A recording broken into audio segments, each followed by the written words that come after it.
तो हमें बार बार रिवीजन करना पड़ता था, तब जाकर हमें चीजों के बारे में याद हो पाता था। तो देखो, ऐसा नहीं है कि टॉपर बचपन से ही बहुत इंटेलिजेंट है, आपको दिख ही रहा है। कुछ टॉपर बिल्कुल होते हैं जो एक बार पढ़ते हैं याद कर लेते हैं, बट बहुत सारे स्टूडेंट्स थे जो बार बार पढ़ना पड़ता था तब जाकर याद कर पाते हैं। तो ऐसा नहीं है कि टॉपर बॉर्न इंटेलिजेंट है, नहीं ऐसा नहीं है। सबसे पहले तो आप क्या करो, कमेंट में मुझे बताओ आप कौन सी कैटेगरी के स्टूडेंट हो, कैटेगरी 1, कैटेगरी 2 या फिर कैटेगरी 3, आपकी कौन सी कैटेगरी है, सबसे पहले कमेंट में मुझे ये बताना।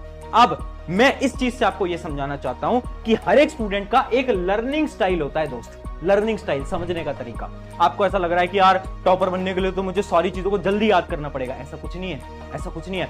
कुछ स्टूडेंट्स होंगे जो कि जल्दी याद कर पाते होंगे, कुछ स्टूडेंट्स होंगे जिनको लिख लिख के याद होता होगा, क्या दिक्कत है? तो आपको अपने लर्निंग स्टाइल को ढूंढना पड़ेगा, ठीक है?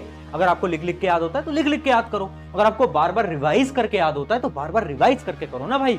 तो अपना तरीका ढूंढो दोस्त, ऐसा नहीं है किसी और टॉपर के तरीके को ढूंढकर कॉपी पेस्ट करे जा रहे हो, तुम्हारे लिए काम नहीं करेगा, तुम्हें अपना तरीका ढूंढना पड़ेगा, ठीक है? ये था हमारा पॉइंट नंबर 2।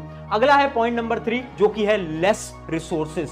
वेरी इंपॉर्टेंट, ध्यान से सुनना। देखो, मैंने टॉपर से पूछा कि यार एक बात बताओ, तुमने तो इतने बड़े बड़े कॉम्पिटिटिव एग्जाम क्रैक करे हुए हैं, तुमने तो जरूर 5, 6, 10, 12 किताबें पढ़ी होंगी, है ना? सबको दिमाग में यही लगता है कि तुमने तो बहुत सारी बुक्स पढ़ी होंगी, बट 99% टॉपर ने बोला कि हमने ज्यादा बुक्स नहीं पढ़ी थी। तो क्या करा था?